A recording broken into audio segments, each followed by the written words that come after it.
Good morning, everyone. I'm just going to introduce, for the first time, we've not done it before, both faculty, all the faculty up here, and all the members of the great administration of our foundation. My name is Canon Robin Gibbons. I'm Dean of Foundation Studies in Oxford, but I'm also the Alexander Schmemann Professor of Eastern Christianity and one of the Fellows of the faculty. Dr. John Morgan, who is the Karl Mannenheim Professor of the History and Philosophy of Social Sciences. Next to Dr. John Morgan is Mrs. Bethany Morgan, who was our Registrar, Mrs. Luann Falkowski, our Bursar, Dr. Linda Morgan, our Provost, Dr. Kendra Clayton, our President. And then we have a distinguished guest, who's going to give us also a member of our community, Sheikh Ibrahim Abdul Malik, the El Hajj Malik El Shabazz Professor of American Muslim History and Culture. We have Monsignor Charles Chuffman, who is Professor of Tribunal Studies at our Graduate Theological Foundation and also Judicial Vicar in the Archdiocese of Los Angeles.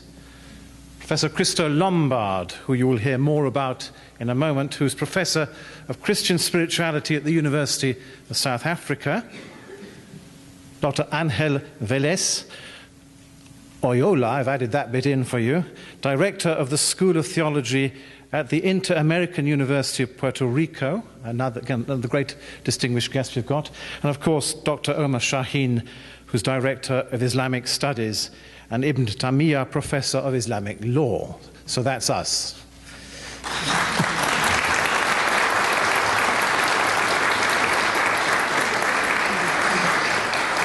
We hope you enjoy the ceremony very much and relax and just let it flow gently past you.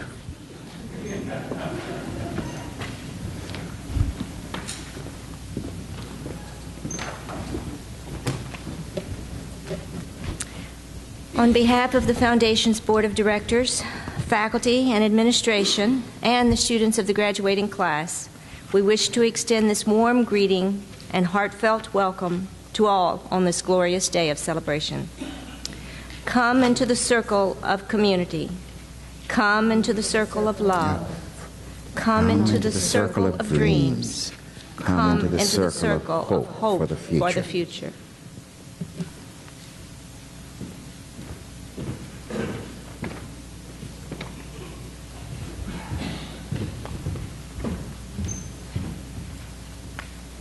May we be reminded here of our highest aspirations and inspired to bring our gifts of love and service to the altar of humanity.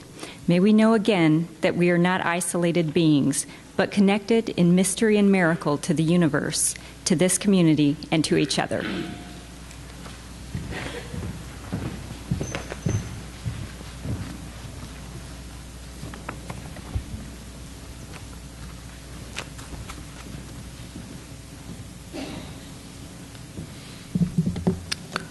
From the Taoist text of the Tao Te Ching.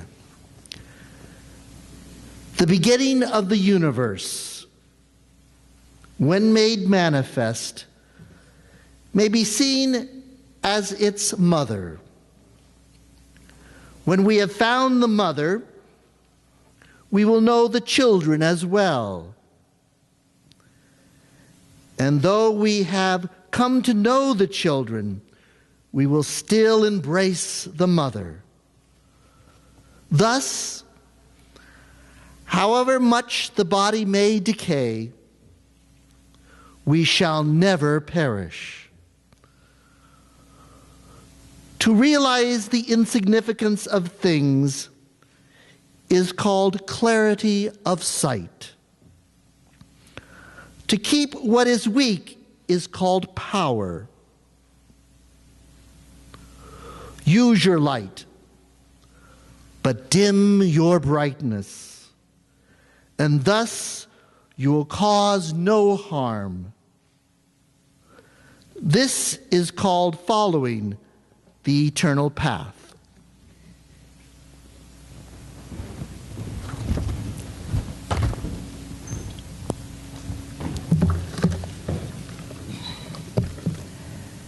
From the Christian text of the Gospel according to Matthew.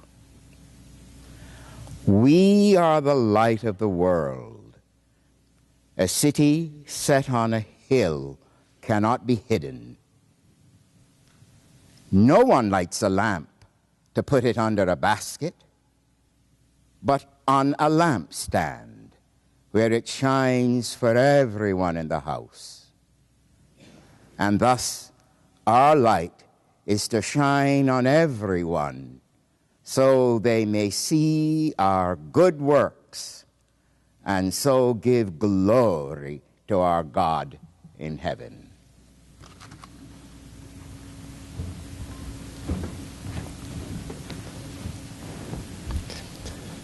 From the Jewish text of the prophet Isaiah, no longer shall the sun be your light by day, nor the brightness of the moon your light at night. But the Lord will be your everlasting light, and your God will be your glory. Nevermore will your sun set, nor your moon wane, for the Lord will be your everlasting light. Your days of mourning at an end forever.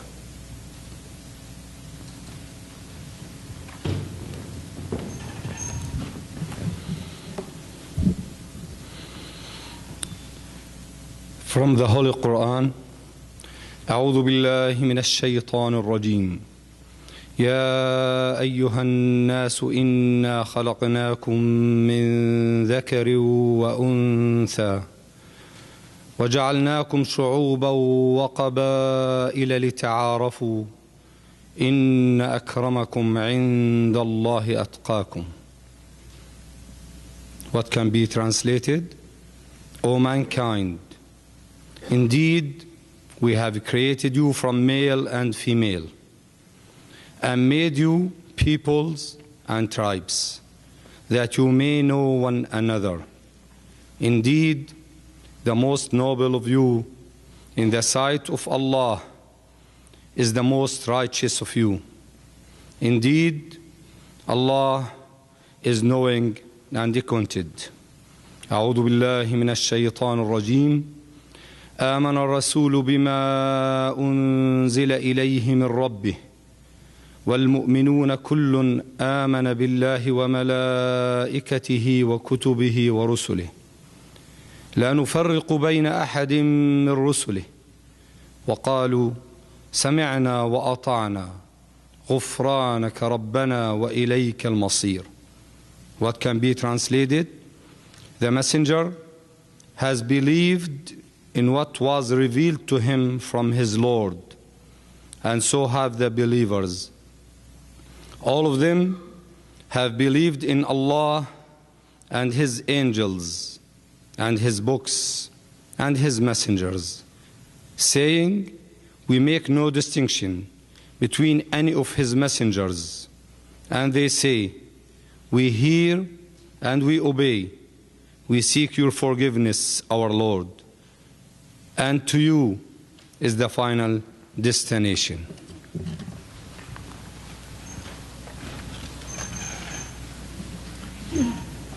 If you'd like to stand.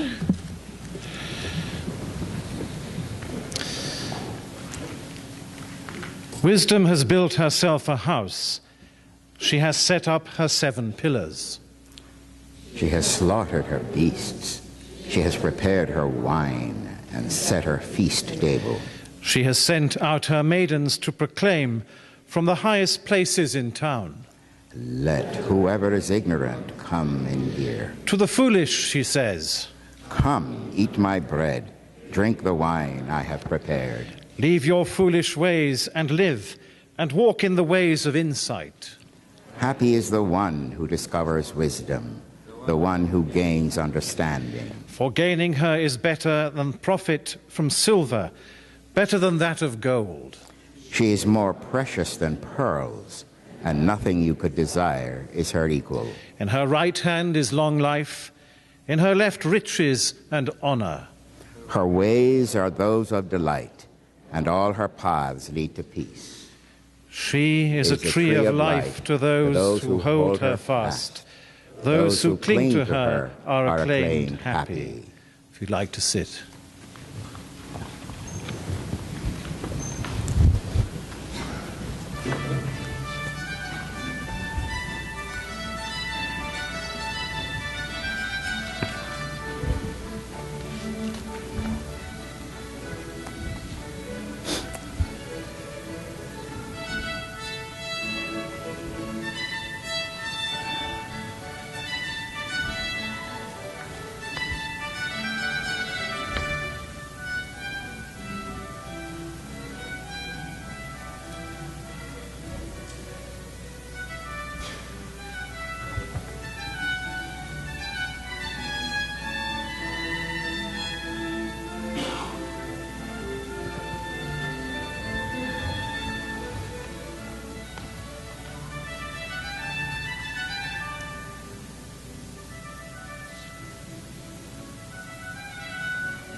It is an honor for me today to introduce to you Sheikh Dr. Ibrahim Abdul Malik, who will be delivering the 2013 graduation address. Dr. Abdul Malik was born in New York City. He earned his first doctoral degree in science and education at Harvard University in 1971, and his second in Islamic studies from the Graduate Theological Foundation in 2007. Dr. Abdul Malik is the El Hajj Malik El Shabazz Professor of American Muslim History and Culture at the Foundation and has held faculty teaching posts at both the City College and Baruch College of New York. He currently teaches at Farley Dickinson University.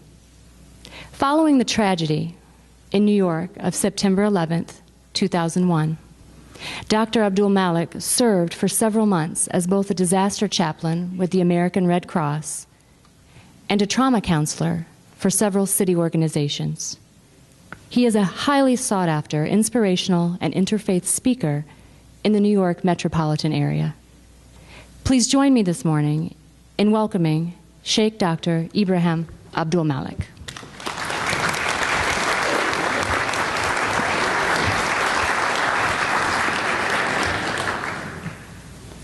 Bismillahir Rahmanir Rahim, in the name of God, the Beneficent, the Merciful. Dr. Clayton, distinguished guests, fellow graduates, ladies and gentlemen, your program promises at this point the graduation address. What I offer may more accurately be considered a short interactive piece in 4 parts, or more smugly, a performance piece. However it may be classified, the 4 parts are: 1, introduction; 2, a little history; 3, the challenge; 4, postscript. Part 1, Introduction. I begin with a question. How many of you remember any of the commencement speeches that were delivered at your graduations?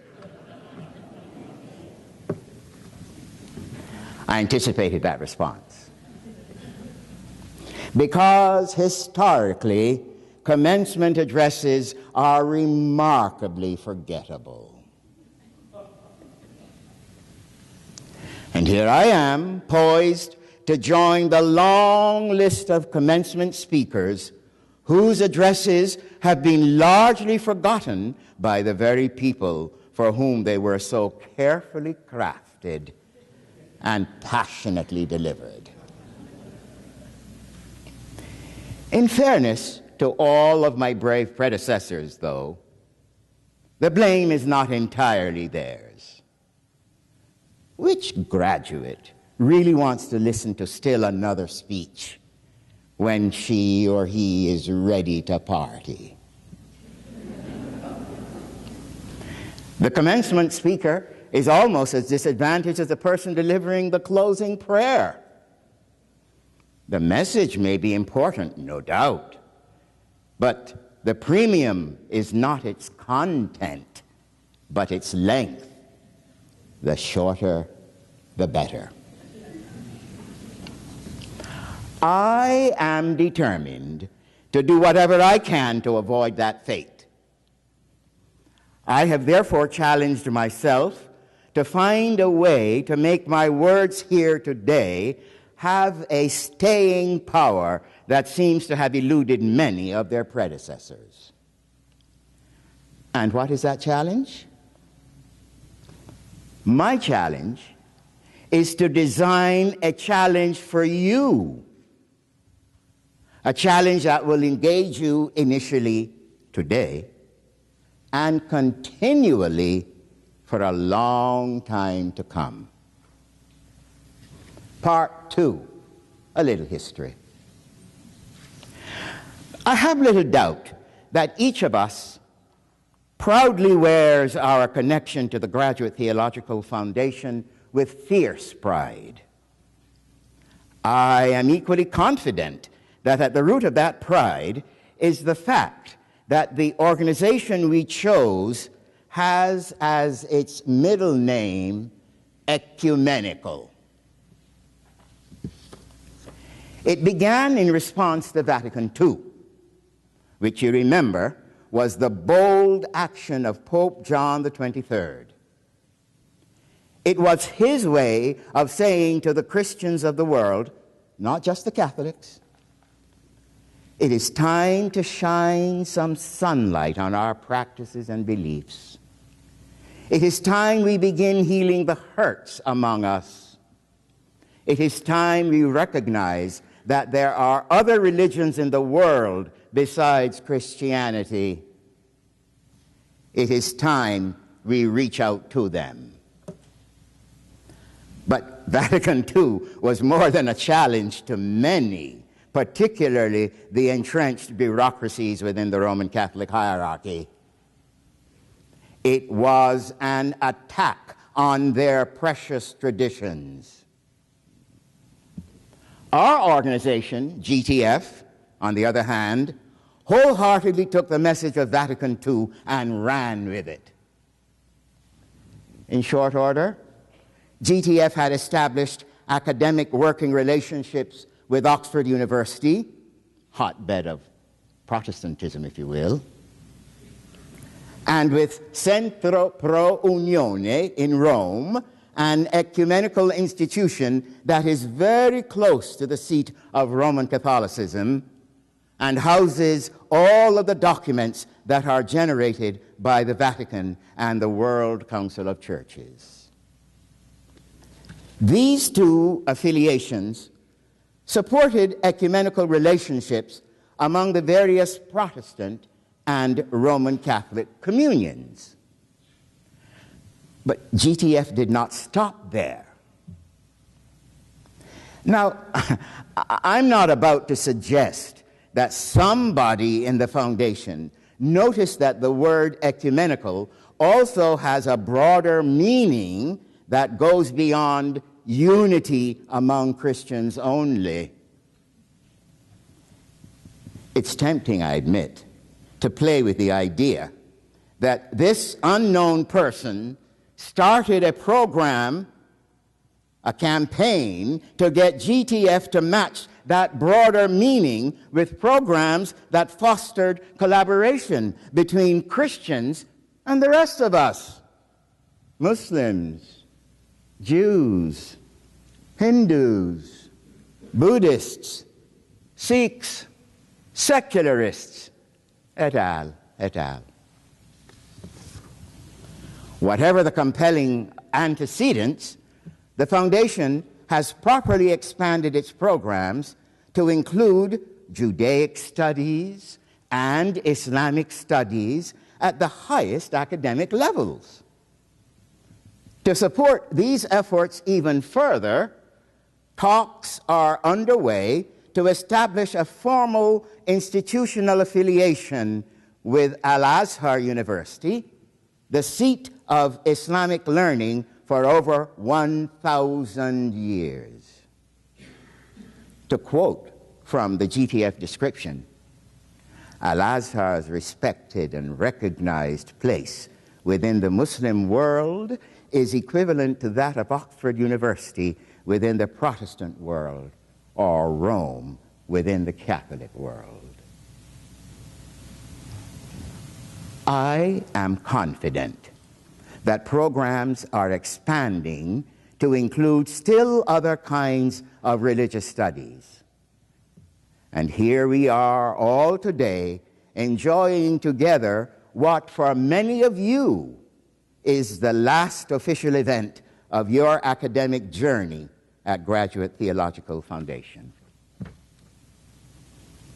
Perhaps at this point, it would be useful for us to review together what GTF says about itself. In its own words, Graduate Theological Foundation, fully ecumenical in purpose, is a learned society of ministry professionals committed to the wide range of both traditional and emerging forms of ministry in faith communities, in quest of deeper senses of unity, both among themselves and in their developing relations with other religious traditions and with secular society. GTF is open to members of all religious communities and to secular society. So speaks GTF of itself. May I be permitted a few comments? Are you ready for membership in a learned society of ministry professionals? Ready or not, you are now a member. A word about the commitments.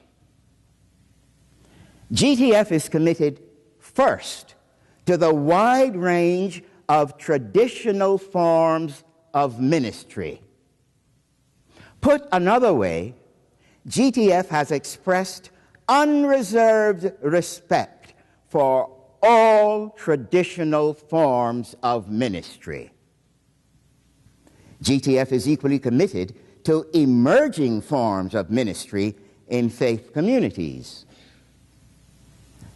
Let us be clear what that is saying. GTF is acknowledging that as humans and their faith communities evolve, we can reasonably expect that new forms of ministry will also emerge. And GTF proclaims any bona fide new forms will receive the same respect. I now invite you to review with me the quest as enunciated by GTF. Here again are the precise words. GTF is in quest of deeper senses of unity, both among themselves and in their developing relations with other religious traditions and with secular society. The first thing that catches my eye is the use of the plural in the phrase, in quest of deeper senses of unity. What a beautiful message. Don't miss it. It says, even when we have unity on some issues, let us continue to search for deeper ones. And where do we search for those deeper senses of unity? In three places. We begin within our own ministries. Let's reflect on this for a moment. Is GTF implying that we Methodists, we Baptists, we Evangelicals, we Mennonites, we Seventh-day Adventists, we Muslims, we Jews, we Buddhists, you supply the name, can actually strengthen our message, strengthen our bonds by finding deeper senses of unity within our common belief system? The second place to search is in our relations with other religious traditions. Actually, the language of GTF is a little different. Here's what it says. In our developing relations with other religious traditions. Now, with a little stretch, this phrase, developing relations, could suggest that if your religious tradition, your group, does not now have a relationship with another faith tradition, perhaps you ought to move toward establishing one. The third place to search for that deeper sense of unity is in our relations with secular society. You immediately see the problem with that recommendation, don't you? A whole lot of religious folk find that very troubling. Part 3, the challenge. Finally, we come to the challenge. Up to this moment, I've been addressing my remarks to everyone in the audience.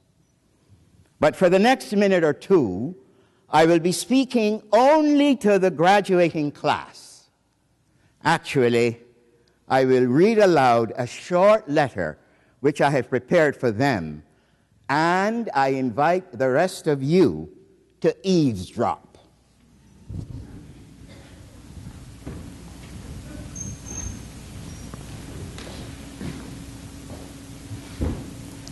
Dear GTF 2013 graduate, I'm truly honored to be speaking to you on this very special day. You heard me briefly sketch out the trajectory of the path of the foundation, created to advance the cause of Vatican II, and quickly pressing beyond the boundaries of Christian unity to embrace and endorse by example the cause of religious unity. You have seen how the foundation reached out to leading strategic institutions, for example, Oxford University, Centro Pro Unione, and most recently, Al-Azhar University, so that its students, the students of Graduate Theological Foundation, will be the beneficiaries of the best that the world has to offer in the matter of achieving a more deeply connected religious sisterhood and brotherhood. You are now assembled in this room, having completed your journey at GTF and ready to receive the accolades and responsibilities of that accomplishment, to whatever office you will return, to whatever office you will occupy for the first time, you owe it something special. I challenge you, in the spirit of our religious sisterhood and brotherhood, following the example of GTF, to set yourself on a quest for deeper senses of unity as you interact with other human beings, whether in a religious or a secular setting. I challenge you to adopt this questing attitude as an integral part of your life's journey, daring to assume the presence of these deeper connections and courageously seeking them out even in the face of major obstacles. I challenge you to share this questing attitude with your colleagues, setting for them the example as you try to find those deeper connections with them. I truly believe that this simple change in attitude, adopted by the few, expanded by the many, will yield results beyond our wildest expectations. I challenge myself to follow the quest for deeper connections. Are you with me? Yes. May it be as we have desired it.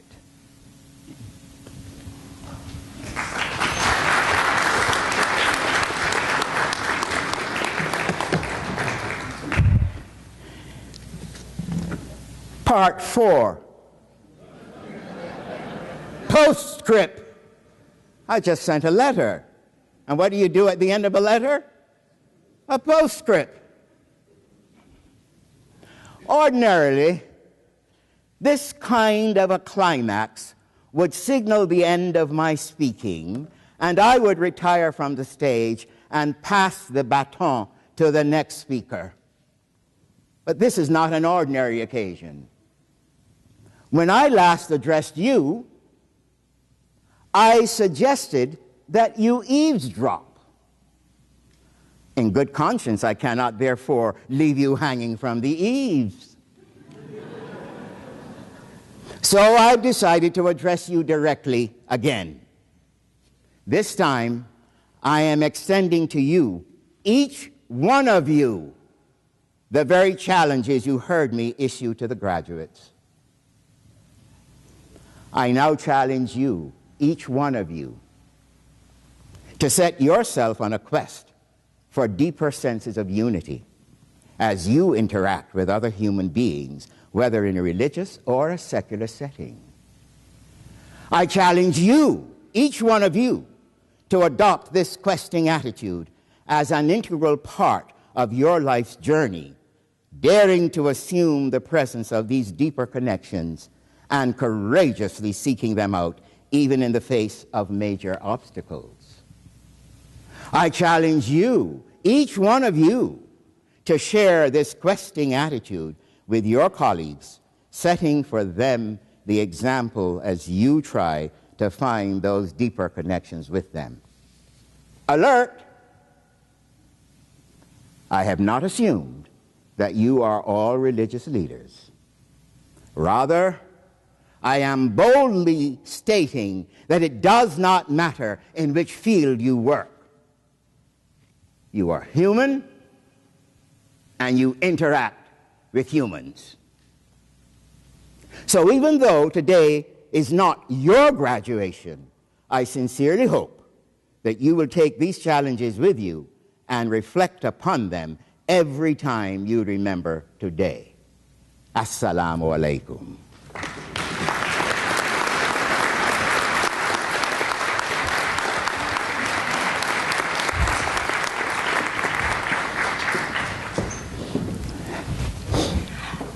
Dr. Abdul Malik, I'd like to thank you so much for that completely unforgettable graduation address. Mission accomplished. I'd like to thank you for stretching us all a bit today. Those of us who thought we just came to watch a loved one graduate and that we were off the hook today, you've made us all a bit more mindful this morning. And I'm sure we'll all leave stretched and looking to build those bridges in the world today and hopefully every day. Thank you very much. Can you do it? Can you do it? Can you?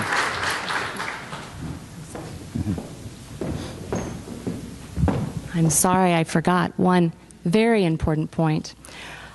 All of the members of the graduating class now are being handed a pledge that you can choose to sign, hopefully, or choose not to. It's absolutely up to you.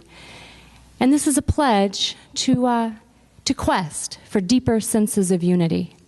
It's in writing, you sign it, you date it, and it's a commitment to yourself, to each other, to the world, to move forward in the spirit of the graduation address given today. Thank you.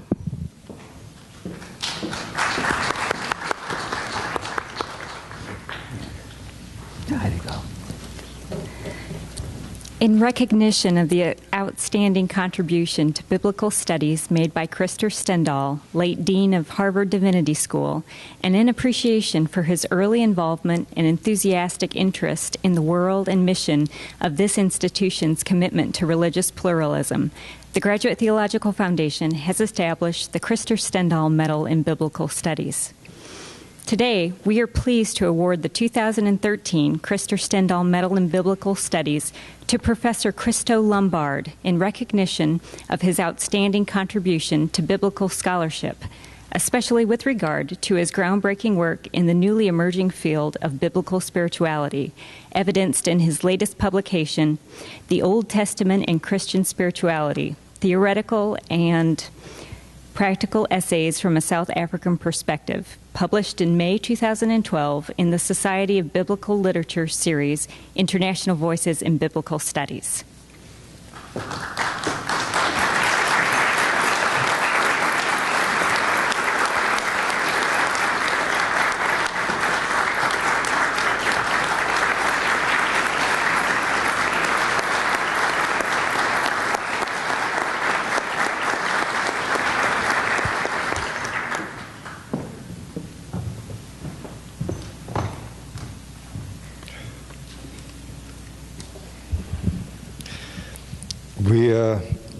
We live in a culture globally that is given to superficiality. A culture where our sense of being, our deepest values, such as love and care and desire, may be exploited to sell us something such as a phone service or a breakfast cereal. To balance this culture of superficiality in which we live, many of us have become insincere in our responses to our fellow human beings. At times, even for the slightest common courtesy, you may find a gushing, "Oh, thank you so very, very, very much." In such a broad culture of superficiality and insincerity, how can one say something meaningful? How can one convey a heartfelt sense of gratitude? Where do I find a register of language to show deep appreciation?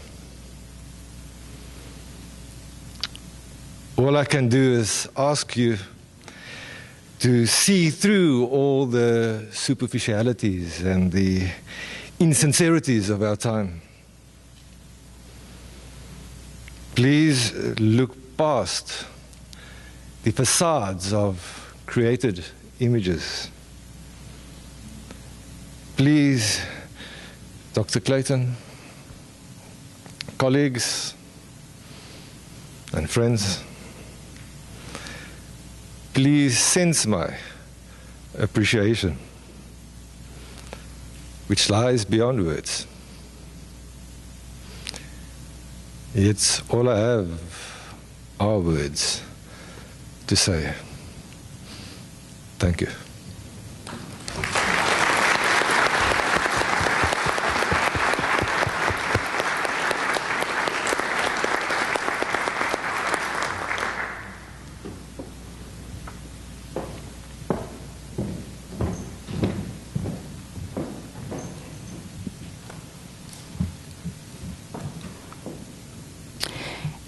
In recognition of his years of dedicated service to the teaching of the Muslim faith and his outstanding leadership in interreligious dialogue with Christians and Jews, and in appreciation for his major contribution to the Islamic program of the Graduate Theological Foundation in the field of American Muslim history and culture, the Foundation is pleased to induct Sheikh Dr. Ibrahim Abdul Malik as a Fellow of the Foundation, being the highest honor the Foundation can bestow upon any member of our faculty.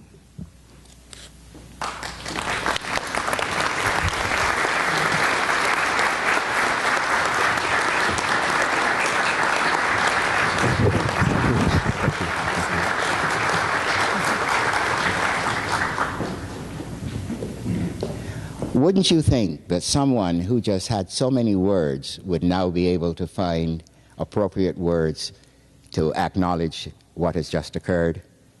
I'm not entirely speechless, but I am very deeply moved by this honor. Thank you.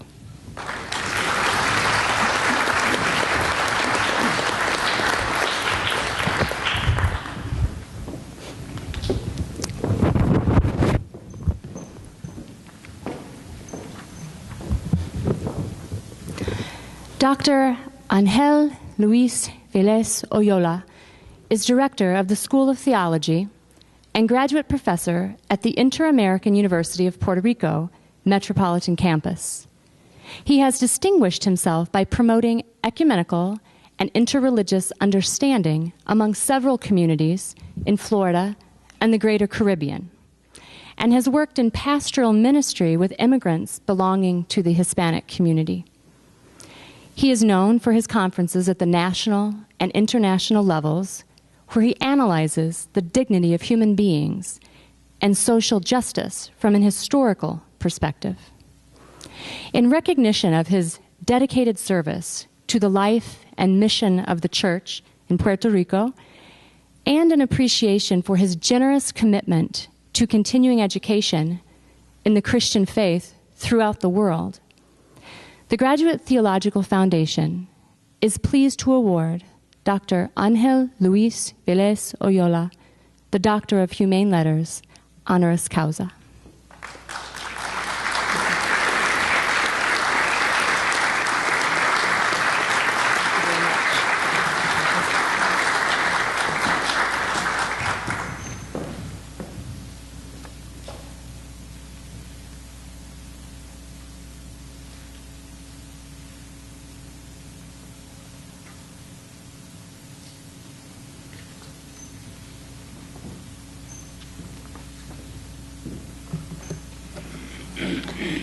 The John Macquarie Fellowship in Philosophical Theology is the highest recognition the faculty of the Foundation can give to a graduating student in a doctoral program. This fellowship is named for the late Professor John Macquarie, Lady Margaret Professor of Divinity Emeritus, who served as the Martin Heidegger Professor of Philosophical Theology at the Foundation until his death in 2007. The 2013 John Macquarie Fellowship is awarded in absentia to Hype Quang Nguyen for his thesis titled The Problem of Being in Heidegger's Philosophy.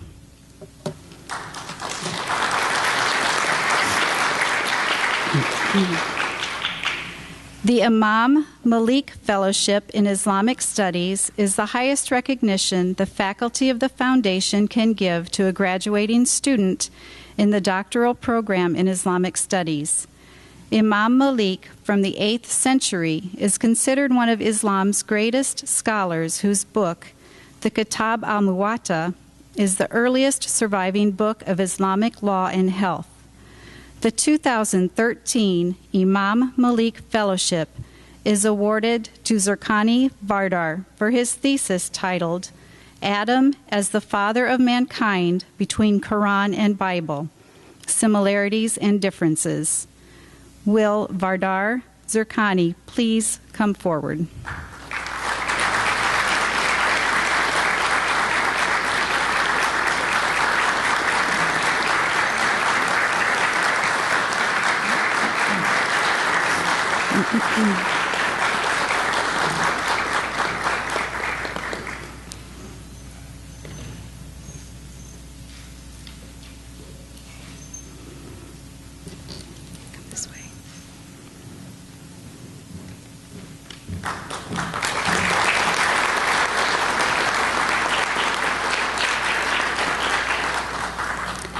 The Geertz Prize in the Anthropology of Religion is given in recognition of his leadership in the development of the field of symbolic anthropology and the philosophy of culture as relates to the study of religion, and is awarded this day to William Moneyhun for his thesis titled, Is Eo Really God?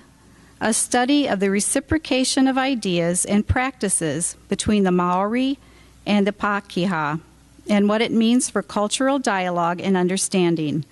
Will William Moneyhun please come forward?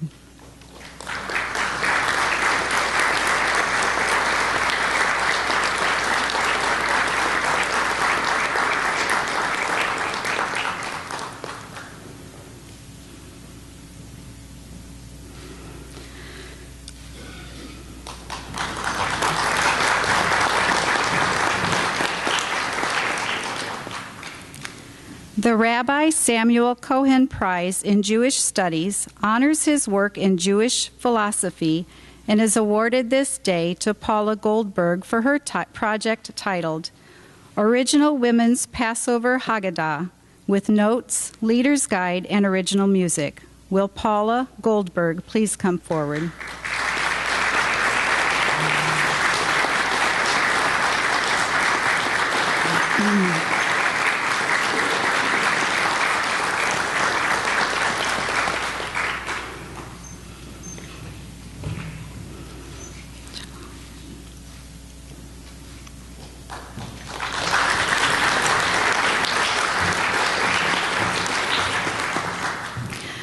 The Jalaluddin Rumi Prize in Islamic Studies is given in recognition of the tremendous contribution this 13th century poet and theologian made to the use of poetry, music, and dance in the spiritual quest which leads to God, and is awarded this day to Hannah Jabber for her thesis titled Modesty, the Missing Duty.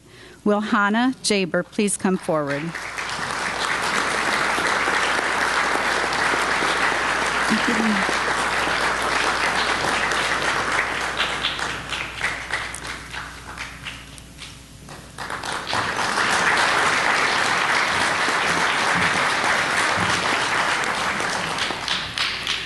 The Dorothy Day Prize in Pastoral Care and Counseling honors her pastoral care to the poor and outcast of the world, and is awarded this day in absentia to Mary Jo Jensen for her project titled The Beatitudes of Chaplaincy.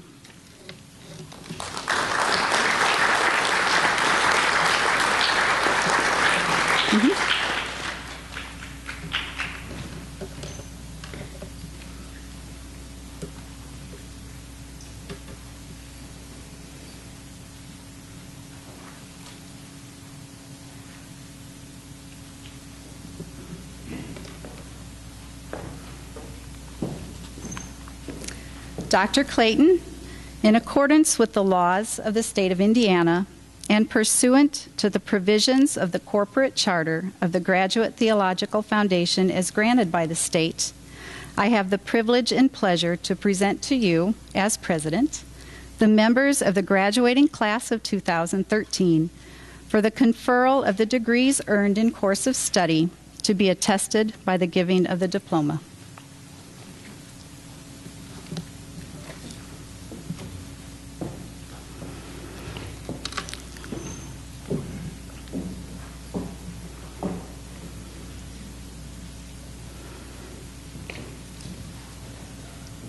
Bachelor of Religious Education, Julie Zarnecki.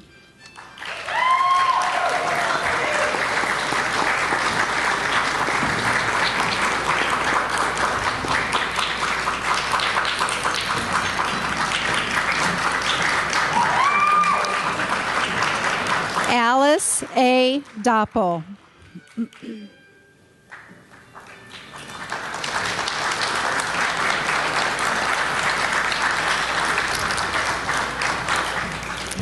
Anne K. Cruz.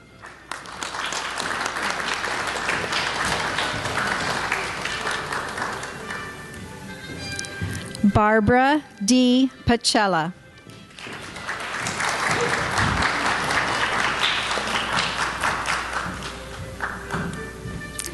Michelle Patel.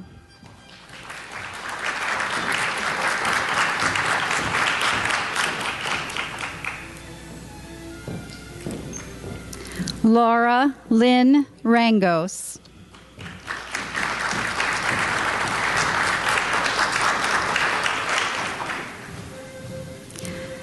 Kathleen Gail Susila Roshan.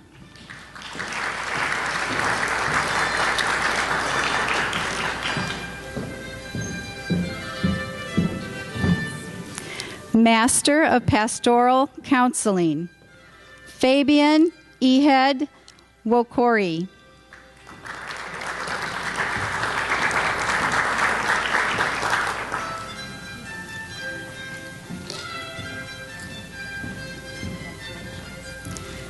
Master of Religious Education, Kathleen Mary Belfi Rice.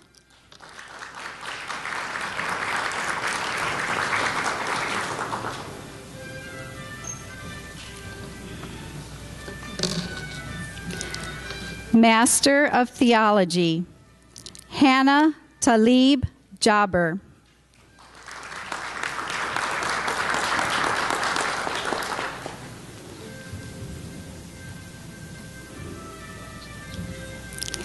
Donation D. Kaigoma.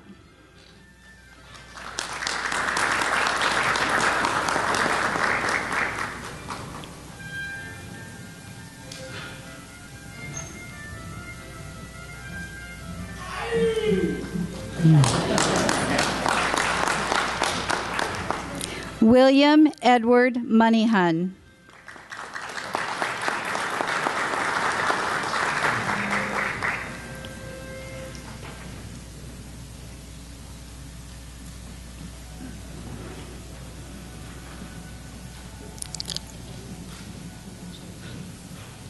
Jude C. Okafor.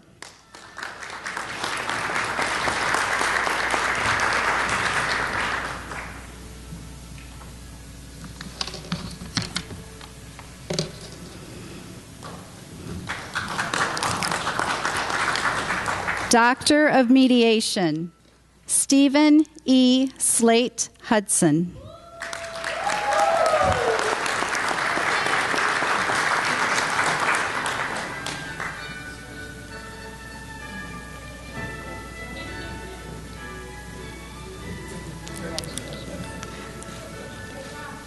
Ralph Steele.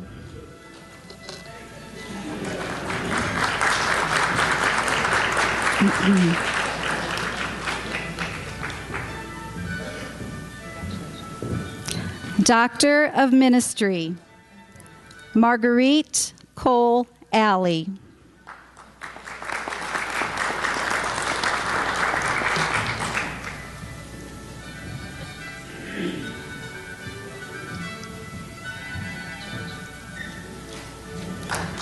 Paula R. Goldberg.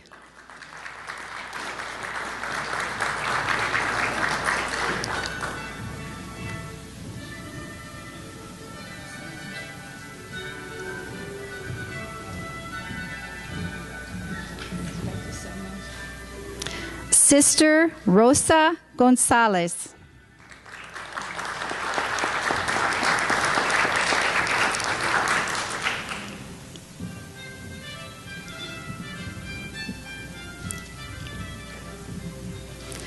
Stephen Dale Hay.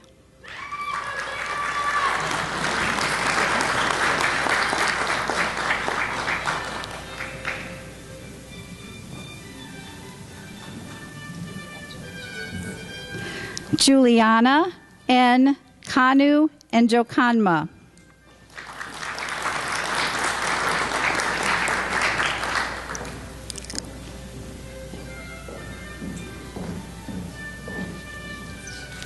Sherry Lamonier.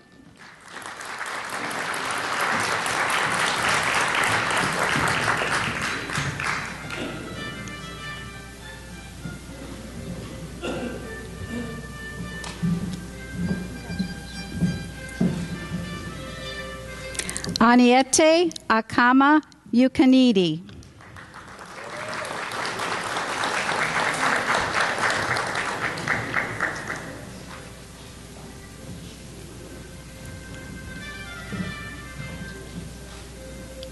Doctor of Sacred Music, Ronald Lee Atterbury.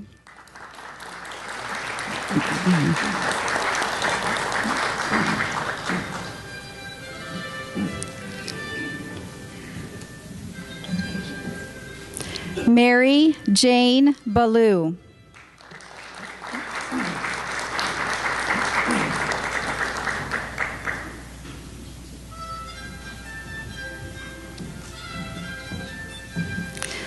Cesar Santos Romero.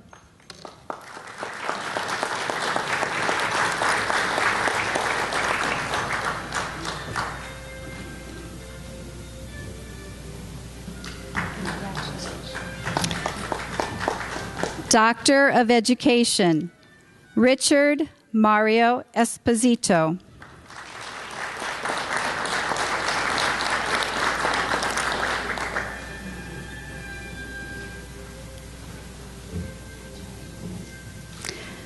Gary Vincent Megan.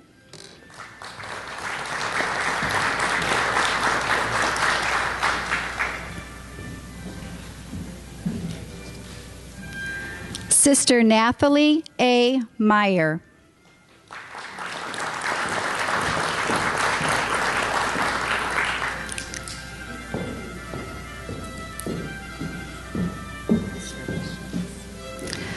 Sister Adenike Regina Oke.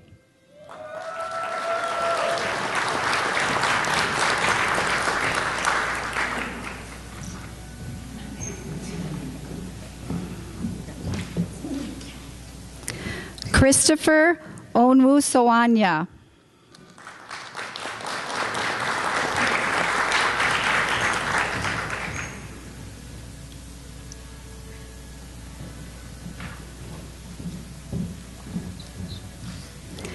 Paul C. B. Schenk.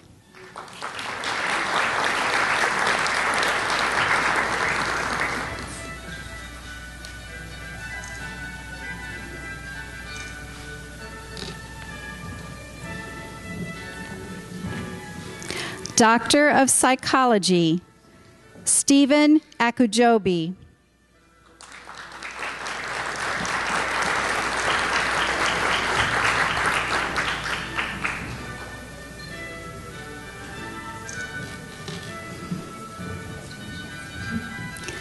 Charles O. Anedo.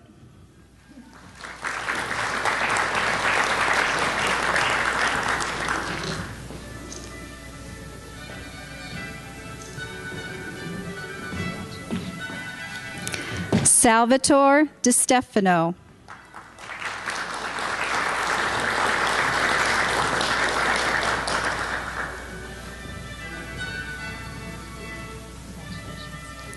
Sadie Joyner Milton.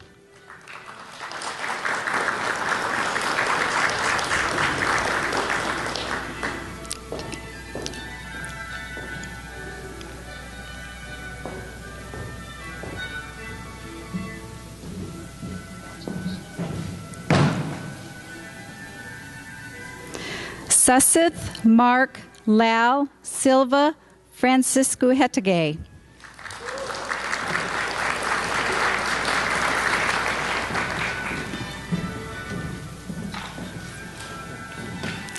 Karen A. Stanley Bethia.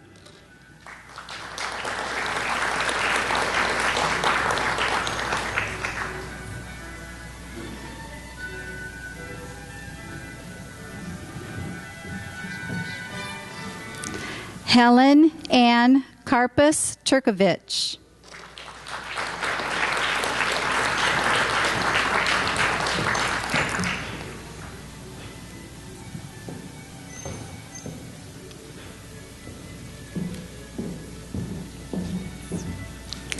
Doctor of Philosophy, Abdirahman Sheikh Omar Ahmad.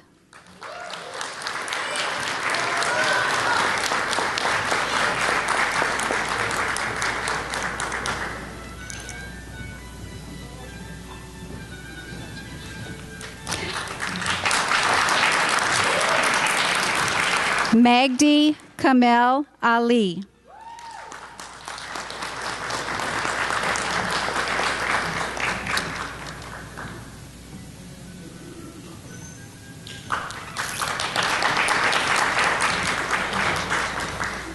Jude C. Agbeji.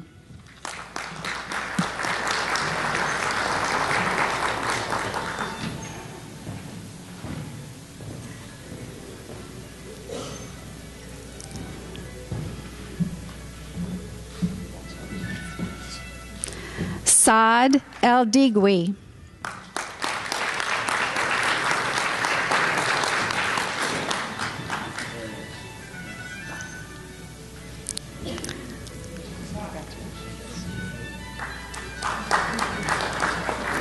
Kristen Alice Frederick.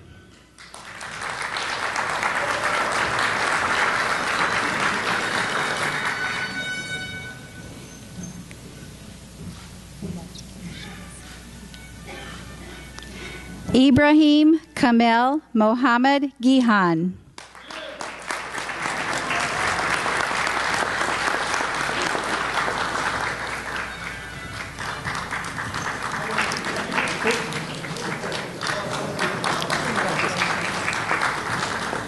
David John Hankus.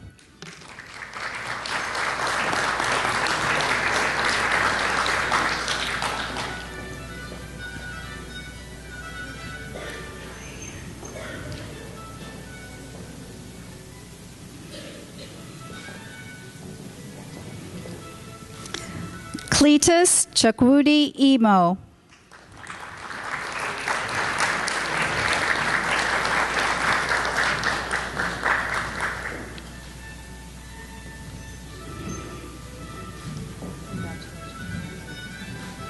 Irhabi Mohammed Jonas Irhabi.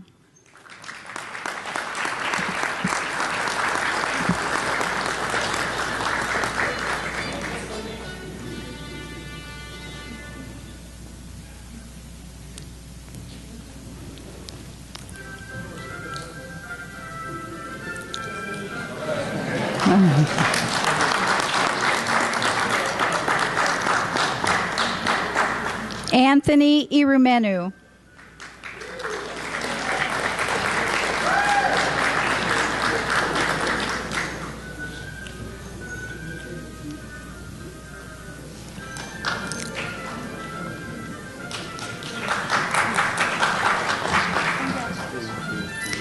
Jennifer Ann Little.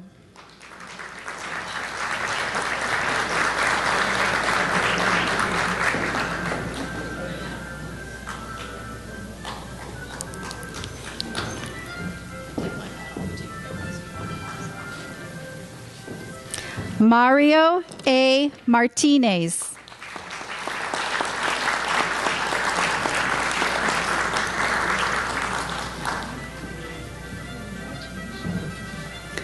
Robert Joseph Norris.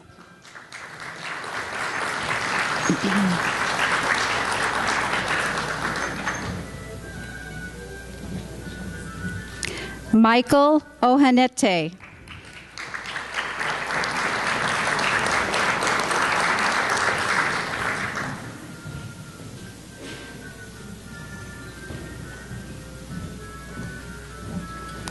Sister Joanna Okiriki.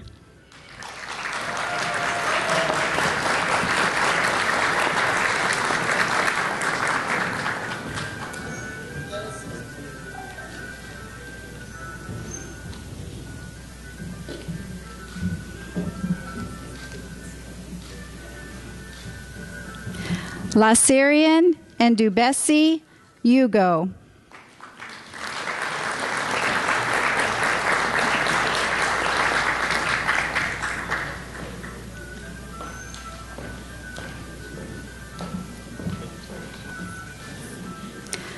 Zerkani Vardar.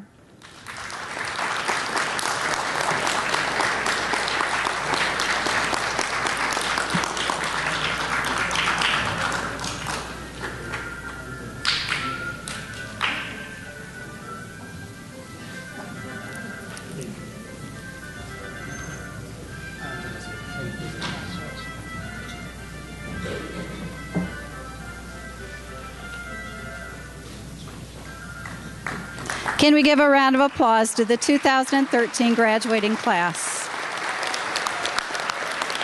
That's it. Thank you.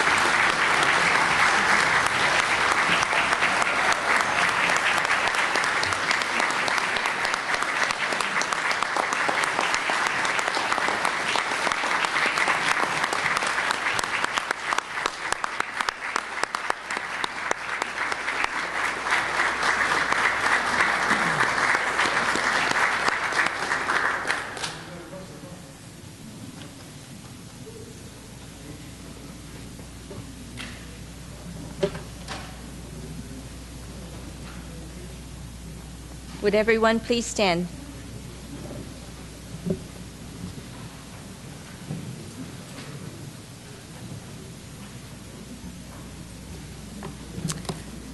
This is the mission of our faith, to teach the fragile art of hospitality, to revere both the critical mind and the generous heart, to prove that diversity need not mean divisiveness, and to witness to all that we must hold the whole world in our hands.